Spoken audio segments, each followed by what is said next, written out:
สวัสดีจ้าสวัสดีท่านผู้ชมทุกท่านนี่เป็นผลการออกรางวัลหวยลาวสามัคคีประจำวันที่14กรกฎาคม2569รางวัลเลข2ตัวล่างเลขที่ออก96รางวัลเลข2ตัวบนเลขที่ออก28รางวัลเลข3ตัวบนเลขที่ออก628รางวัลเลข5ตัวเลขที่ออก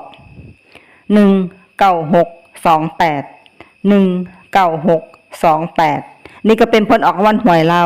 าวสามัคคีประจำวันที่14กรกฎาคม2569ขอให้โชคดีมีชัยถูกหวยลาวสามัคคีได้รับเงินกันทุกคนด้วยจ้าฝากไว้ด้วยจ้าSubscribeกดติดตาม